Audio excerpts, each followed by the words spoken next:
본문이 조금 긴데요, 길어도 우리 하나님 말씀 이 시간에는 다 받도록 하겠습니다. 우리 다 같이 일어나서 마태복음 2장 13절에서 23절까지 한 절씩 교독하고요, 마지막 23절은 합독하도록 하겠습니다. 제가 먼저 13절 읽겠습니다.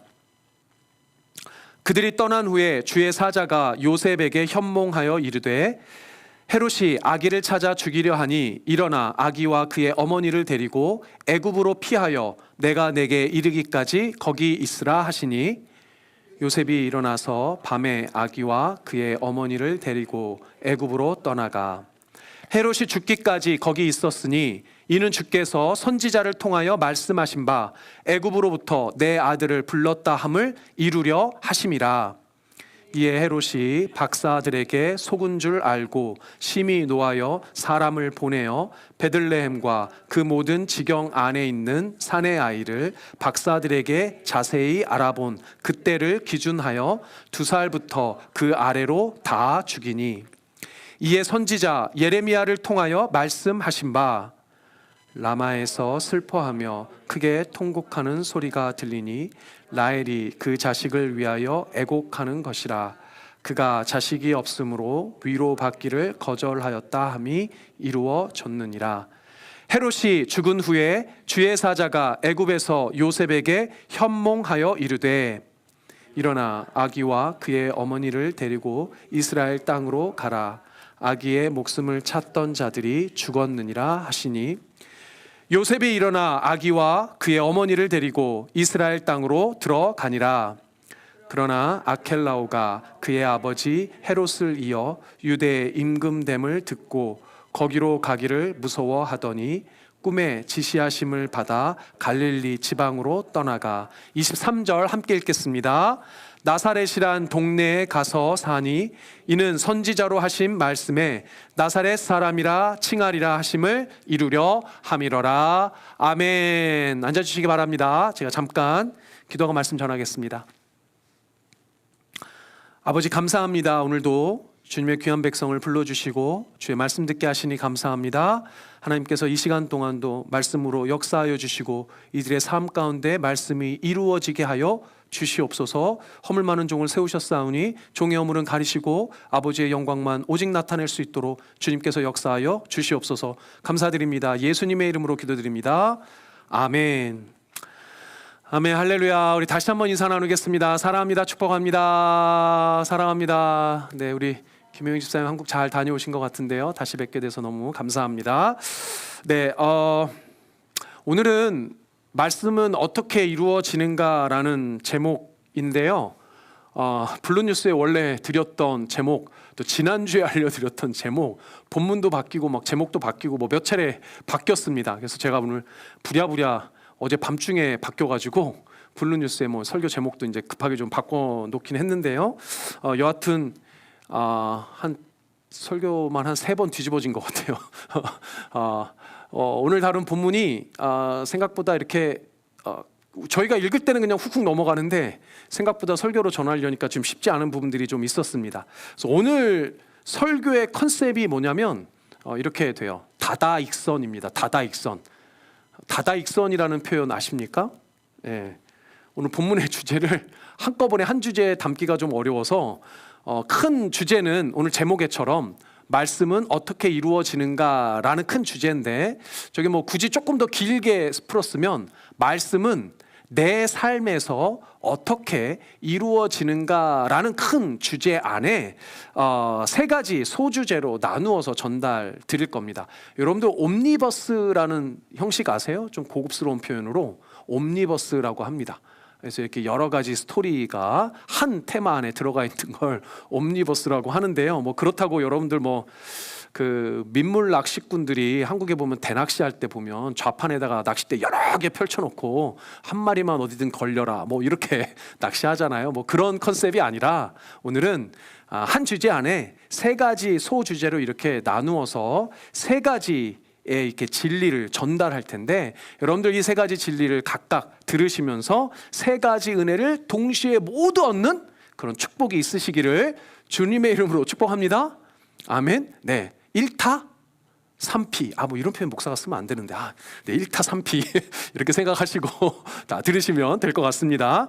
자, 오늘 말씀을 보니까 반복되는 표현이 있어요. 반복되는 표현이 있습니다. 3번 반복되는데 15절에 보면 이루려 하심이라 이렇게 하고요. 18절에 보니까 이루어졌느니라. 그리고 마지막 우리가 읽었던 23절에 보니 이루려 함이러라 이렇게 되어 있습니다. 영어로는 보니까 다 be fulfilled라는 표현으로 되어져 있어요. 성취되었다 이렇게도 바꾸어서 우리말로는 표현할 수 있을 것 같습니다. 쉽게 얘기하면 하나님의 말씀이 이루어졌다 이렇게 돼요. 하나님의 말씀이 성취되었다 이런 표현이 됩니다. 제가 사실 이미 몇 차례 강조한 대로 마태복음은 구약의 이스라엘 백성들이 받았던 하나님의 말씀이 어떻게 예수 그리스도를 통해서 성취되고 있는지를 보여주는 중요한 주제를 담고 있다라고 말씀을 드렸습니다. 이미 몇 차례 좀 반복을 하기는 했지만 오늘 이 본문을 보니 이 한 10여 절 되는 본문 가운데 그 말씀이 어떻게 이루어졌는지를 3번의 서로 다른 이 주제를 가지고 등장을 하더라는 거죠. 그래서 말씀드린 대로 이 3가지 내용을 통해서 예수 그리스도의 삶이 아니라 여러분들의 삶 가운데 여러분들이 듣는 이 하나님의 말씀이 어떤 방식으로 이루어지고 있는지에 대해서 집중하고 들으시면 딱 맞을 것 같습니다. 자, 그런 의미에서 이제 우리가 한 구절씩 쫓아가면서 그 말씀을 좀 따라가 보도록 하겠습니다. 먼저 13절부터 15절까지 다시 한번 좀 읽어보도록 하겠습니다. 그들이 떠난 후에 주의 사자가 요셉에게 현몽하여 이르되, 저기서 그들이 떠났다라는 건 누가 떠났나요? 동방의 박사들이 이제 예수님에게 경배하고 예물 다 드리고 떠났다는 거죠. 이르되 헤롯이 아기를 찾아 죽이려 하니 일어나 아기와 그의 어머니를 데리고 애굽으로 피하여 내가 내게 이르기까지 거기 있으라 하시니, 요셉이 일어나 밤에 아기와 그의 어머니를 데리고 애굽으로 떠나가 헤롯이 죽기까지 거기 있었으니 이는 주께서 선지자를 통하여 말씀하신 바 애굽으로부터 내 아들을 불렀다 함을 어떻게 해요? 이루려 하심이라. 자, 말씀드린 대로 동방박사가 이제 떠났어요.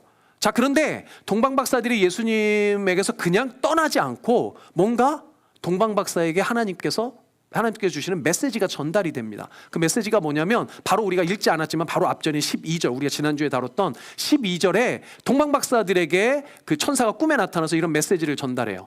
그들은 꿈에 헤롯에게로 돌아가지 말라 지시하심을 받아 다른 길로 고국에 돌아가니라 이렇게 기록이 되어 있습니다. 그러니까 무슨 말이죠? 지난주 우리 좀 그 스토리를 좀 더듬어 봅시다. 그러면 진짜 유대의 왕이 아니었던 헤롯은 이제 동방박사들이 아기를 찾아내서 자기에게 알려주면 그 아기를, 그러니까 아기 예수죠, 찾아서 사실은 죽일 계획을 가지고 있었더랬어요. 그런데 예수님이 있는 이 장소를 동방박사가 알려주기만 하면 되는데 원래는 돌아가서 알려줄 어떤 그런 참이었는데 천사가 나타나서 동방박사들이 그 길로 가면 안 돼, 헤롯에게 가지 말고 다른 길로 돌아서 너의 나라로 돌아가라 이렇게 이야기를 하는 겁니다. 그러니까 이제 이 동방박사가 이렇게 떠나가고 나서 헤롯을 피해 다른 곳으로 가라는 이 명령을 누구에게도 하는 거예요? 요셉에게도 나타난 겁니다. 그러니까 오늘 본문의 시작이 어떻게 되냐면 요셉의 꿈에도 다시 하나님의 천사가 나타나서 야, 너 지금 가려던 이스라엘로 가면 안 되고 예루살렘으로 가면 안 되고 어디로 피신하라고 합니까? 애굽으로 가라고 그래요. 애굽으로 가라. 그리고 내가 내게 명령할 때까지, 다시 명령할 때까지 애굽 떠나지 말고 거기에 가만히 있어라 라고까지 추가로 말씀을 전달합니다. 그러니까 어떻게 되는 거예요? 요셉과 그의 가족이 떠나고 머무는 것, 이동하는 것, 어디론가 이주하는 모든 것에 하나님의 말씀이 개입하고 계신다는 거예요. 그러니까 사랑하는 여러분, 여러분들이 어딘가로 이동하고 자리를 잡는 것, 그 과정에 모두가 하나님의 말씀이 인도하고 계신다는 겁니다. 제가 청년 시절에 그 이제 신앙 성배가 그런 얘기를 하더라고요. 자기는 다른 거는 모르겠지만 내가 어디로 이동하고 이사해야 되고 그럴 때는 하나님의 뜻을 반드시 물어본다는 거예요. 그러니까 특히 거주지에 관련된 건 늘 하나님께 구하는데 뭐 어딘가로 이주해야 될 때 무조건 여러분들도 그러시겠지만 그런다는 거예요. 제가 청년 때는 그런 생각까지 못했다가 그 얘기를 듣는데 그게 맞게 느껴지는 거예요. 타당하게 느껴지는 거예요.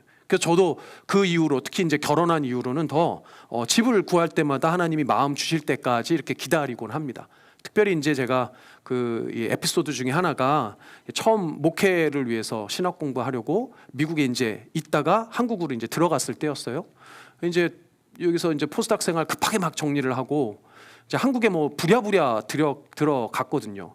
그러니까 가서 살 집이 있었을까요? 없었을까요? 살 집이 없었어요. 뭐 게다가 뭐 수중에는 돈도 한 푼 없어가지고 집을 뭐 얻으려도 뭐 넉넉하게 뭐가 있어야 구하죠. 처음에 가서는 처갓집에 짐 풀어놓고 처갓집에 그냥 눌러 앉아 있다가 그 조금 그러면 이제 저희 남양주 저희 본가 집에 좀 가 있다가 그렇게 뭐 몇 주를 그렇게 좀 보냈던 것 같아요. 근데 전혀 아무런 이게 마음이 없는데 어느 날 이제 한참 몇 주가 지났다가 남양주 저희 본가 집에서 이렇게 금요일 날 밤이었어요. 토요일 날로 넘어가는 잠을 자는데 새벽에 한 3시쯤 됐을까요? 이른 새벽에 눈이 갑자기 번쩍 띄어지는 거예요.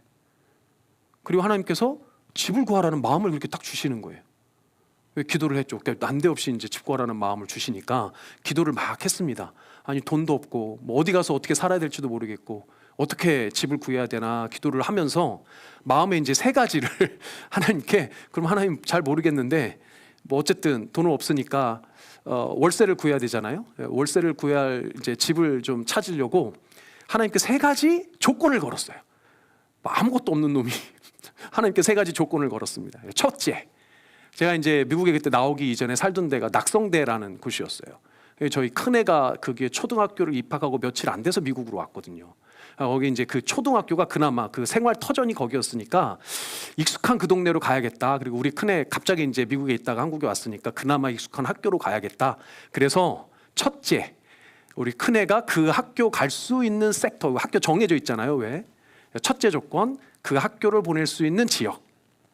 자, 그다음에 2번째, 애가 둘인데 성별이 다르니까 저희 부부가 써야 되는 방, 각자 써야 되는 방은 최소한 3개는 돼야겠다. 2번째 조건, 방 3개. 그다음에 3번째 조건, 돈은 없는데 아무리 생각해도 월세라는 게 이제 한국은 이제 보증금이 있잖아요. 저도 이게 뭐 그 정도 이제 세상사는 아니까 보증금이 없기는 한데 아무리 제가 보증금을 작게 잡아도 1,000만 원은 있어야 되겠더라고요. 그래서 하나님, 제가 1,000만 원 어떻게 뭐 하나님 주신다고 믿고 1,000만 원 보증금에 월세는 제가 뭔가 일을 하면 한 7, 80만 원은 벌지 않겠습니까? 그래서 월세 한 7, 80만 원 되는 대로 이제 이렇게 3가지 조건을 걸었어요. 그리고 이제 이른 새벽에 이제 첫 차를 타고 낙성대로 갔습니다. 한 2-3시간 걸리거든요. 거기서 낙성대 딱 도착했는데 9시도 안 됐어요. 8시 조금 넘은 시간이었습니다.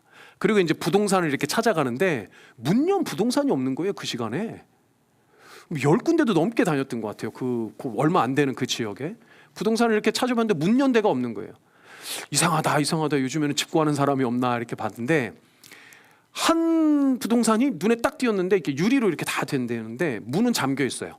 문은 잠겨 있는데 아줌마 한 분이 그 안에 앉아 계시더라고요. 그래서 이렇게 똑똑하고 문을 드렸더니 아줌마가 뭔 일인가 하고 문을 이렇게 열어주셨어요. 그 나중에 알고 보니 토요일 날 그 이른 시간에 집 구하러 다니는 사람이 없대요. 그러니까 부동산을 열지 않는 시간이래요. 그러니까 이분은 우연히 뭔가 볼 일이 있어서 자기 부동산에 온 거예요. 지금. 그러니까 그분은 우연히 거기 왔는데 저는 하나님의 계획 따라 거기에 온 거죠. 서로 이렇게 만난 겁니다. 그래서 이제 제가 여차여차 사정을 얘기하고 3가지 조건을 탁 내밀었어요. 자, 인원처 가야 됩니다. 방 3개여야 됩니다. 보증금 1,000에 월세 7, 80을 해야 됩니다. 딱 듣더니 이 아줌마가 대단히 어이없다는 표정으로 그 돈에 그 조건에 맞는 집을 찾기가 너무 어렵다는 거죠. 그래서 이거 아닌가? 그러고서 잠깐 기다려보래요. 이제 저 앉아서 기다렸죠. 근데 이 아줌마가 막 전화를 돌리는 거예요. 몇 통을 돌려요. 전화를 돌리고 끊고 돌리고 끊고 없는 거죠. 그런 집이. 근데 또 한 10여 통 이 아줌마가 전화를 했나 봐요. 한 11번째나 12번째나 됐나? 이 아줌마가 이러는 거예요. 그래서 뭐가 잘 되나 보다. 방 3개. 방 3개. 그래서 월세는 얼마야? 이렇게 물었는데 월세가 60만 원이래요. 제가 속으로 할렐루야 나는 70 예상했는데 60만 원이래 이러면서 그래서 전화를 끊더니 방이 있대요. 그래서 제가 따라가 올라갔죠. 왔더니 조금 이제 거기가 좀 언덕졌거든요. 관악산 기슭에 있어서 아줌마를 따라서 쫄래 이렇게 올라갔는데 딱 보니까 지하예요. 제가 속으로 아차 싶었습니다. 기왕에 조건 걸 거 하나 더 걸어서 지하는 피하게 해주세요 이거 했어야 되는데, 여튼 약간 뭐 이제 내려가야 되는 지하였어요. 근데 방도 3개고 거실도 제법 있고 뭐 다 조건에 맞는 거예요. 제 3가지 조건에. 그래서 바로 계약을 했어요. 그리고 제가 나중에 얘기 들으니 집을 그렇게 계약하는 사람이 없대요. 집을 몇 군데 두르고 몇 날을 뒤져도 자기가 맞는 집을 찾을 수가 없다는 거예요.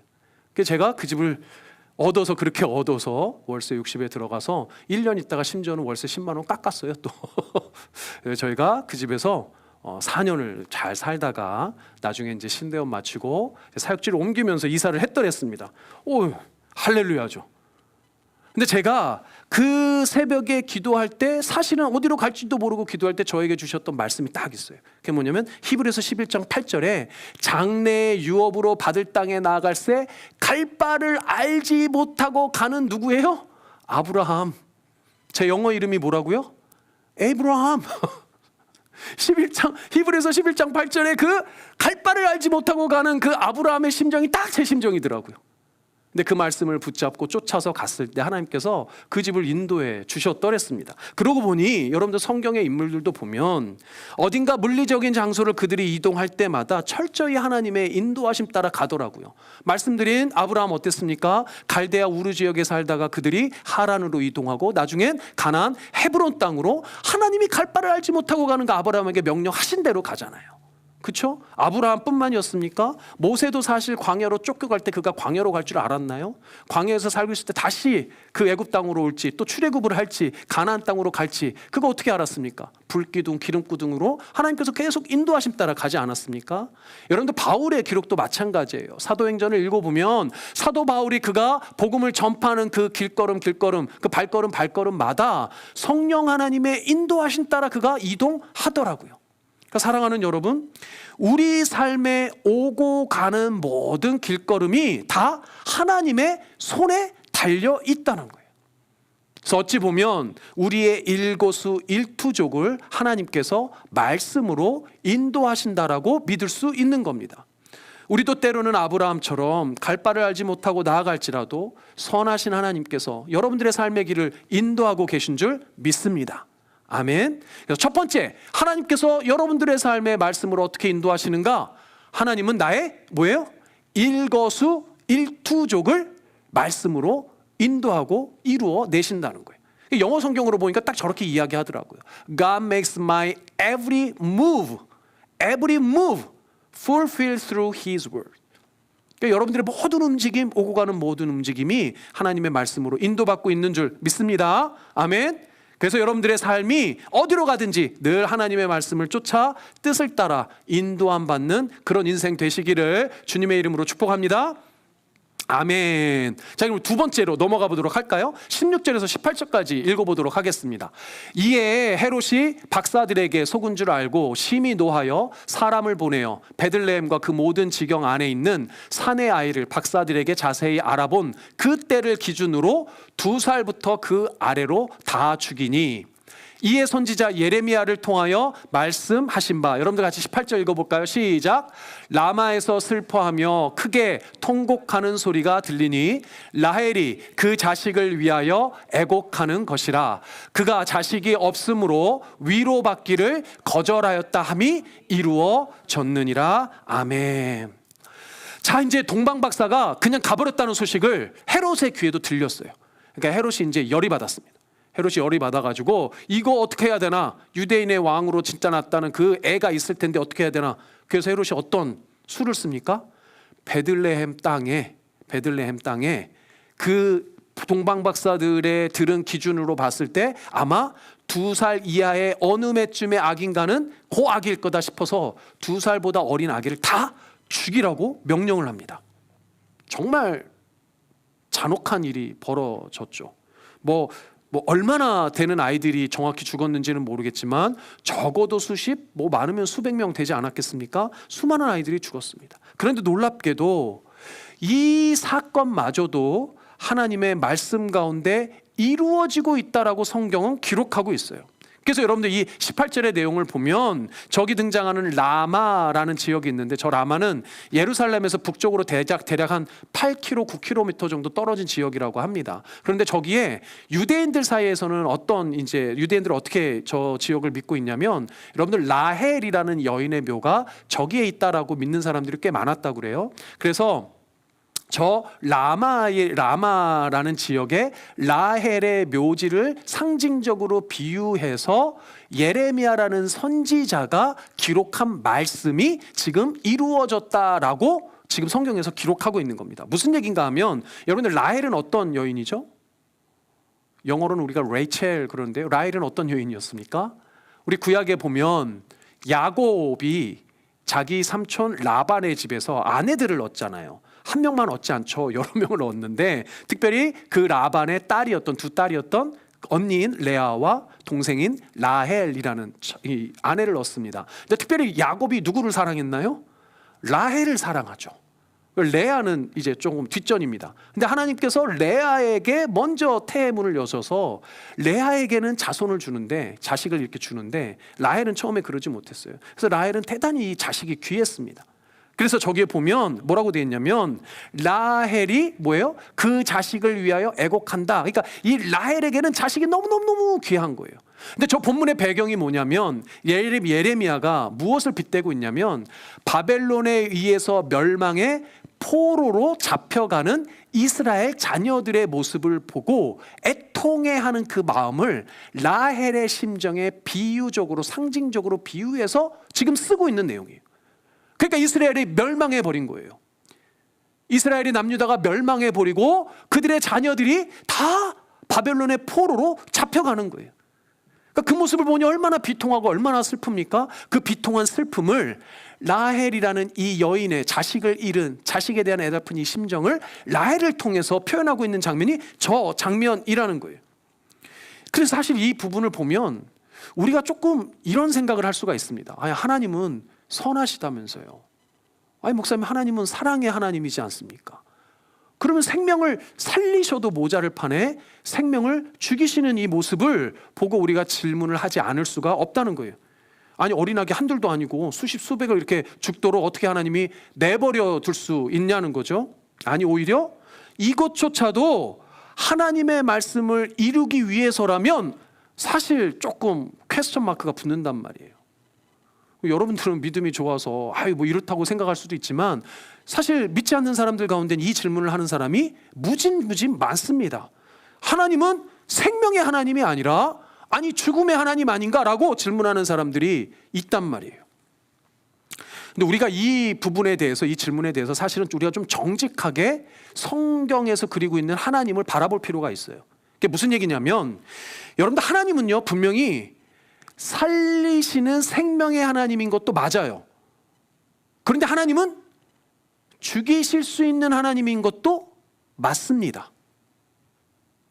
맞죠? 하나님은 죽이실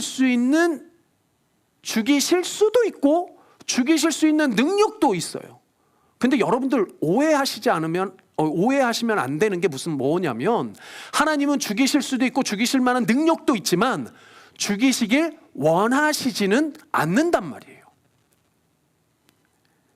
죽이실 수 있는 능력이 있으심에도 불구하고 죽어 마땅한 나를 영원한 죽음에서 구원하셔서 살려주신 거를 보면, 여러분들 하나님 앞에 어떻게 하나님 저 애들을 죽일 수 있어? 저 하나님은 죽이는 하나님이 아니야 라는 이게 아니라, 내 영혼을 살리신 그 하나님에 대한 고백과 감사가 사실은 먼저 시작되어야 한단 말이에요. 그래서 여러분들 기억하셔야 합니다. 하나님은요 죽이실 수 있는 것도 맞아요. 죽이실 수 있는 능력이 있는 것도 맞아요. 그런데 죽이시길 원하시지는 않아요. 오히려 반대로 하나님은 살리시길 원하십니다. 죽음이 아닌 생명을 내어주시기를 원하시는 거예요. 그런데 우리는 자꾸 하나님이 이런 모습을 보면 하나님은 무서운 하나님, 죽이시는 하나님, 죽음의 하나님, 아주 냉정한 하나님, 이렇게 오해한단 말이에요. 하나님은 그 죽음 가운데 내버려 두길 원하시지 않기 때문에 누굴 이 땅에 보내셨어요? 예수님을 보내셔서 우리를 살리시길 원한다는 거예요. 그래서 예수 믿기만 하면 되는데 그걸 안 하는 건 우리의 책임이라는 겁니다.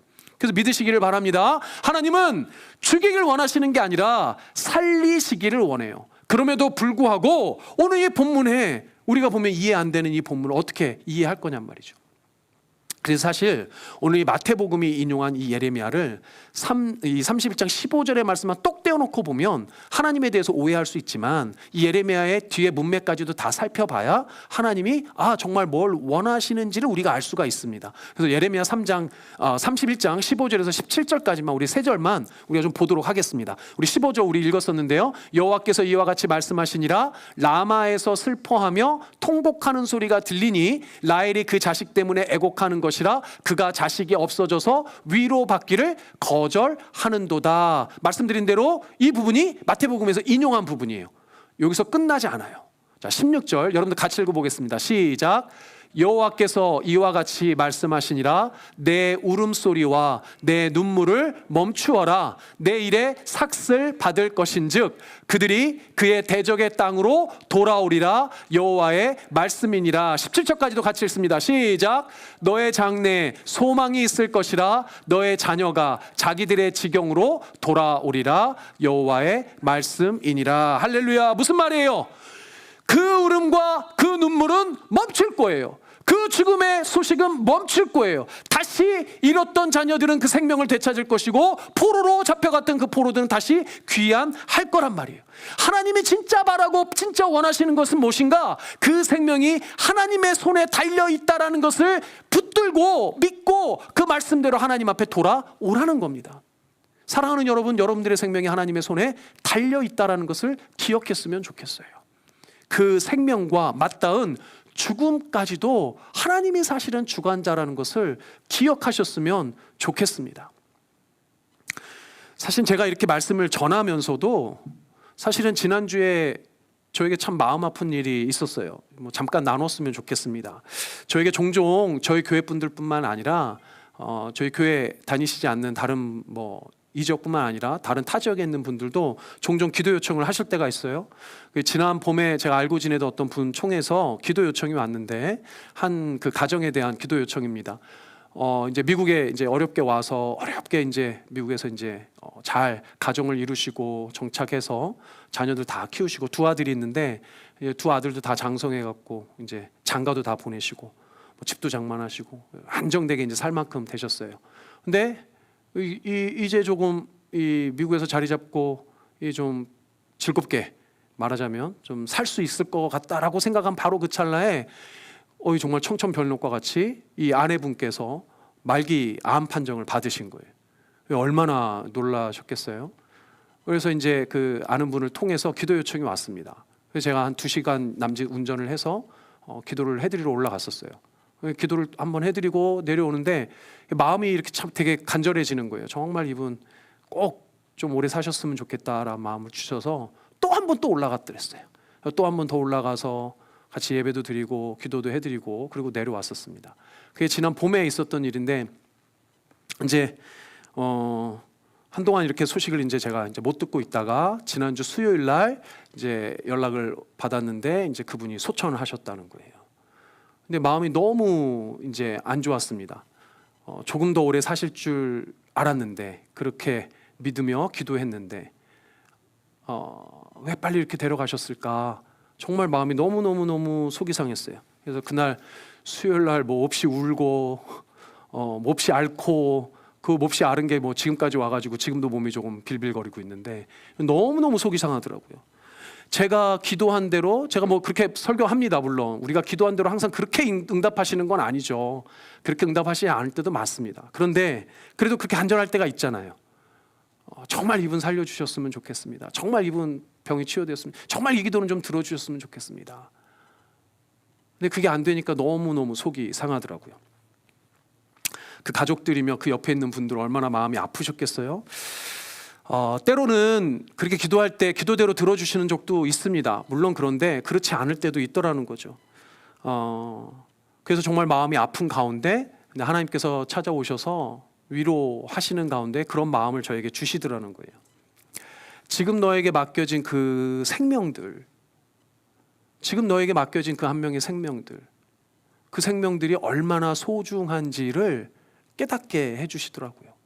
나에게 한번 맡겨졌을 때 기도 한번 해드릴 수 있는 그 순간에, 말씀 한번 전할 수 있는 그 순간에 너에게 맡겨진 너의 그 성도들, 너에게 맡겨진 그 기도의 대상들에게 정말 최선을 다해서 할 수 있는 무엇인가를 다 해서 그 생명을 위해서 기도하고 생명을 위해서 말씀 전하라는 그런 마음이 정말 들더라고요. 여러분들 삶과 죽음의 이 경계가 그닥 멀지 않아요. 여러분들 코끝에 달린 그 호흡이 그렇게 가볍지가 않더라는 거예요.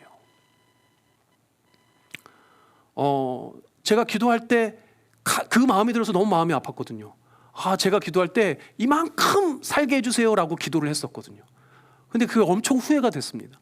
하나님, 제가 이만큼이라고 했는데 제가 그거를 저만큼이라고 했더라면 이런 마음이 너무너무 들더라고요. 여러분들도 기도하는 내용들이 있을 겁니다. 여러분들 가족들을 위해, 이웃들을 위해 기도하는 게 있을 거예요. 그 생명을 붙들고 기도하는 게 있을 겁니다. 근데 여러분들 그때마다 그 생명이, 내 눈앞에 있는 생명이 곧 꺼져버릴 죽음일 수도 있다라는 것을 마음에 염두하시고 그 생명과 죽음의 주관자 대신 그 하나님을 간절히 붙들고 간절하게 기도하는 여러분들 됐으면 좋겠습니다.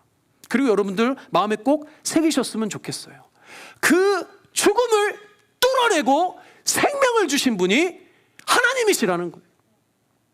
그 수많은 베들레헴 아기들의 죽음을 뚫고 예수가 이 땅에 오셨어요. 왜? 여러분들에게 생명 주시기 위해서. 그러니까 여러분들에게 주신 그 생명이 절대로 간단하지가 않은 거예요.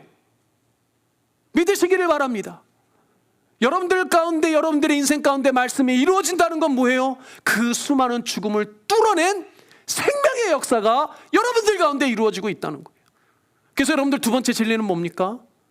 우리에게 이 말씀이 이루어진다는 건 그 수많은 죽음을 뚫어낸 생명을 살리시는 말씀의 역사라는 거예요.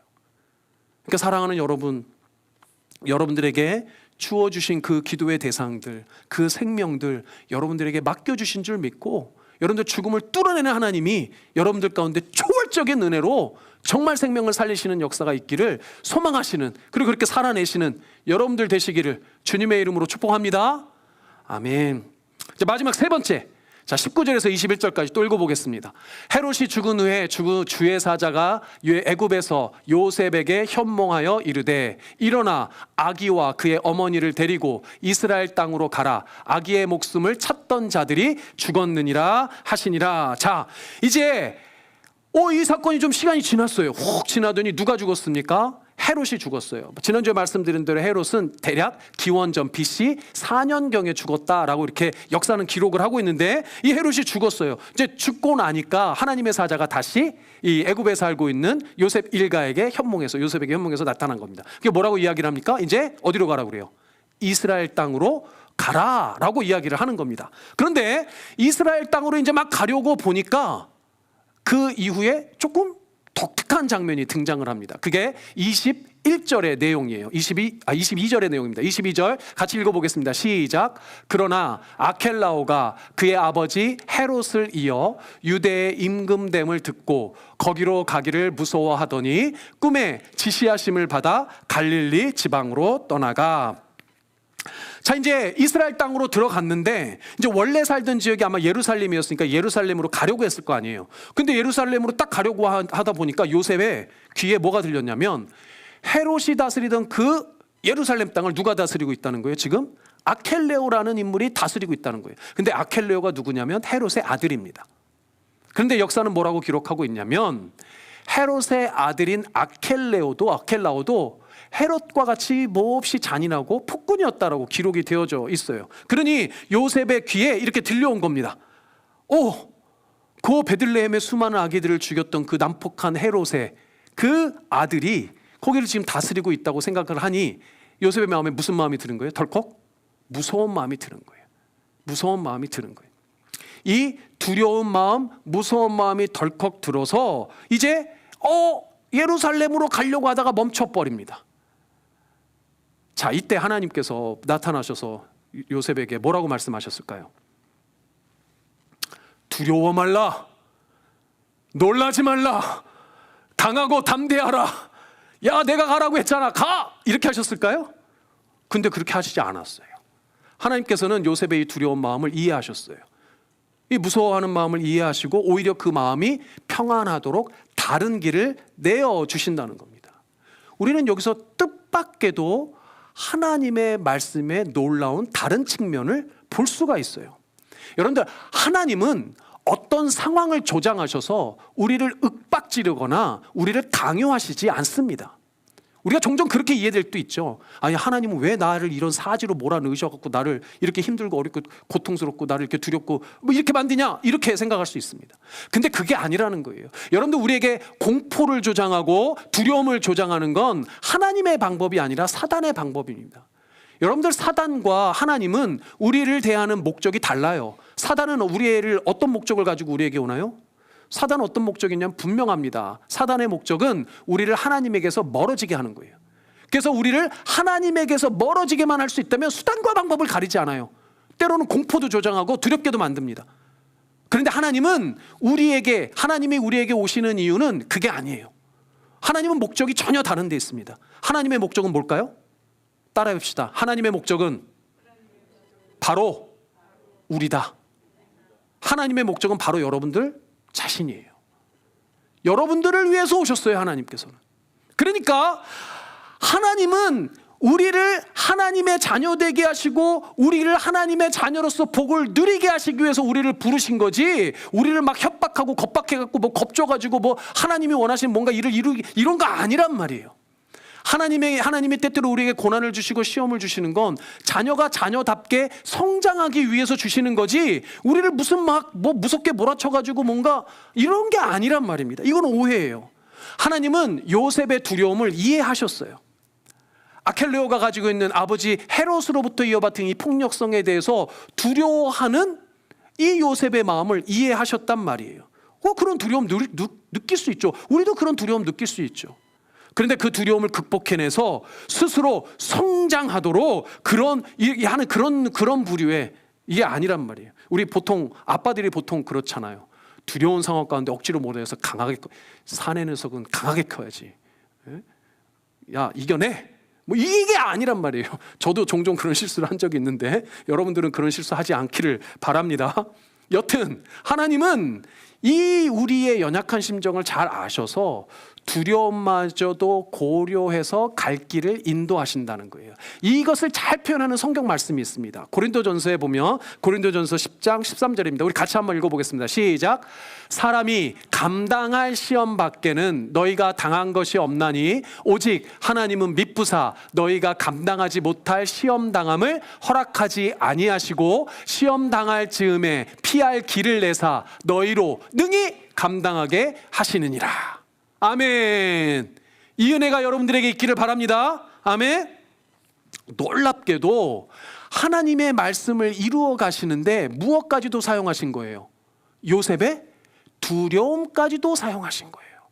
여러분들 23절에 읽은 것처럼 요셉이 원래 가려고 했던 예루살렘이 아니라 요셉은 결국 그의 일가를 데리고, 아기 예수를 데리고 어디로 갑니까?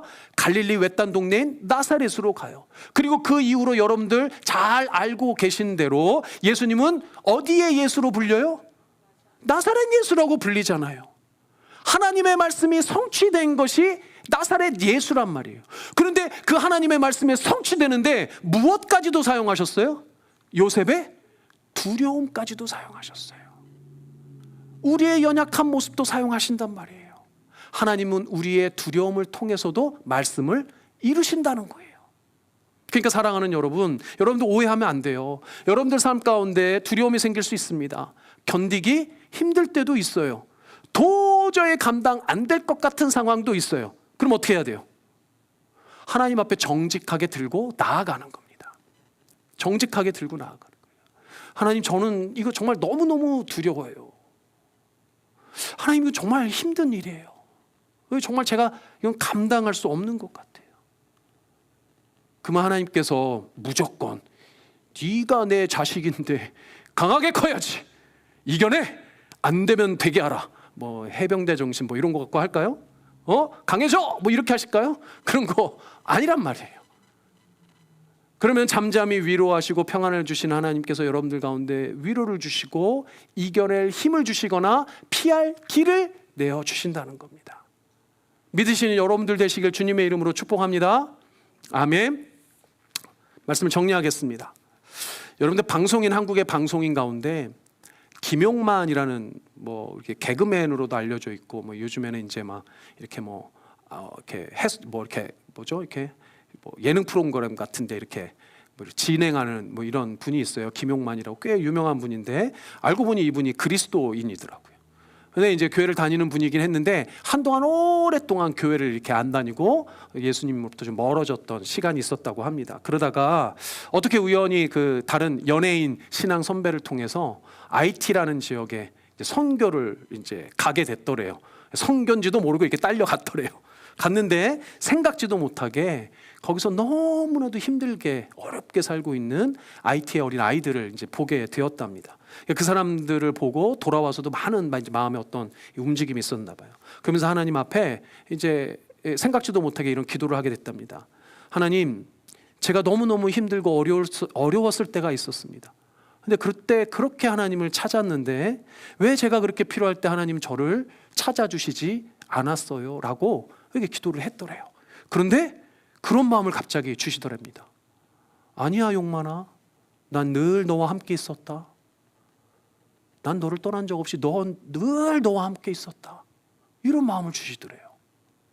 여러분들, 나 늘 너와 함께 있었다라는 이 말씀, 이 마음 보면 우리 하나님 말씀이잖아요. 네가 어디로 가든지 내가 너와 늘 함께 하리라. 무슨 말씀이에요? 너의 그 일고수 일투족, 네가 가는 그 어디든지 내가 너와 함께하고 있었다, 말씀으로 너를 인도하고 있었다라는 그런 말씀 아닙니까? 그러니까 사랑하는 여러분, 여러분들의 삶의 가운데 내가 늘 너와 함께하고 있었다라는 이 분명한 진리를 확신할 수 있는 한 가지 방법이 있어요. 그게 뭡니까? 늘 그 하나님의 말씀을 옆에 두시라는 거예요. 늘 그 하나님의 말씀을 여러분들 가까이 하시라는 겁니다. 그걸 통해서 말씀으로 인도하시는 그 하나님을 언제 어디서든지 너무 힘들고 어려울 때조차도, 두려운 그때조차도 그 하나님을 누리시는 여러분들 되시기를 주님의 이름으로 축복합니다. 아멘. 우리 찬양 같이 하겠습니다. 오늘 찬양은 주님 말씀하시면이라는 찬양입니다. 아시는 분도 있고 모르시는 분들도 있을 텐데요. 모르시는 분이시라면 저와 함께 앞에 가사를 보시면서, 가사를 묵상하시면서, 오늘 말씀 생각하시면서 우리 함께 찬양하겠습니다. 우리 주님 말씀하시면 두려워 말고 나아가시는 여러분들 되시길 바랍니다. 주님 나를 이끄소서. 아멘. 우리 시간이 좀 갔지만 우리 여러분들 눈을 감으시고 간절하게 우리 딱 1분만 여러분들 목소리로 여러분들 기도했으면 좋겠습니다. 하나님, 오늘 말씀 들었습니다. 하나님의 말씀이 나를 인도하시는 줄 믿습니다. 내가 어디를 가든지 주의 말씀이 나를 인도하시길 원합니다. 내 생명 가운데 오신 주님, 내가 죽음을 뚫고 주신 그 생명 역사를 누리기를 원합니다. 또한 아버지 하나님, 간절히 기도합니다. 내 두려움마저도, 내 연약함마저도 아시는 주님, 그 가운데서도 아버지 하나님을 의지하며 나아가는 말씀에 인도받는 내 삶이 될 수 있도록 주님 나를 이끌어 주시옵소서. 여러분들 간절한 마음으로 주 앞에 기도하며 나아가겠습니다. 기도합니다. 아버지 하나님 감사합니다. 주님 아버지 하나님, 오늘 말씀 듣게 하시니 감사합니다. 내가 어디로 가든지 무엇을 하든지 아버지 하나님 내 삶을 주의 말씀으로 인도하여 주시옵소서.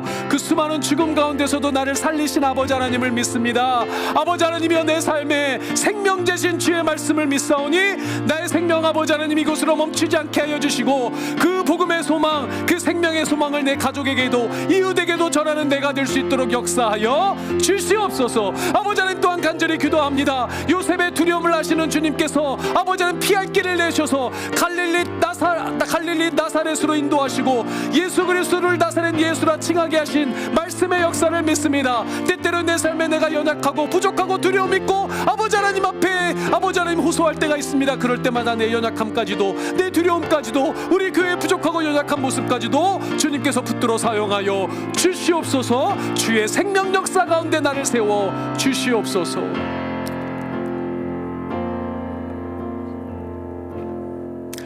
존귀하신 아버지 하나님, 은혜를 감사합니다. 주의 말씀이 나의 삶을 인도하고 계신 줄 믿습니다. 나의 삶 가운데 함께하여 주신 주의 말씀으로 주의 생명 역사가 내 삶 가운데 이루어져 가고 있음을 믿습니다. 때때로 우리의 삶이 연약하고 부족하고 두려워서 하나님 앞에 호소하며 나아갈 때, 의지하며 간절히 기도하며 나아갈 때, 우리 사랑하고 사랑하는 귀한 성도님들, 이들의 연약함까지도 부족함까지도 아버지 하나님 붙잡아 주셔서 갈 길을 밝히 열어주시며 나사렛 예수를 통해 아버지 하나님이여 이들의 모든 삶이 충만하게 하여 주시고 생명으로 아버지 하나님 역사를 써나갈 수 있도록 주께서 함께하여 주시옵소서. 지금은 우리를 구원하여 주신 예수 그리스도의 은혜와 아버지 하나님의 놀라우신 초월적인 그 사랑과 성령 하나님의 교통하심이, 말씀이 나의 삶에 인도하심이 되어서 생명의 역사, 놀라우신 그 구원의 역사를 내 삶 가운데 이루기를 간절히 소망하고 작정하는 우리 블루진 한인교회 모든 성도님들의 머리 위에와 이들의 가정과 일생 위에 먼 타지에 나가 있는 가족들에게까지 지금으로부터 영원토록 함께 있을지어다. 아멘.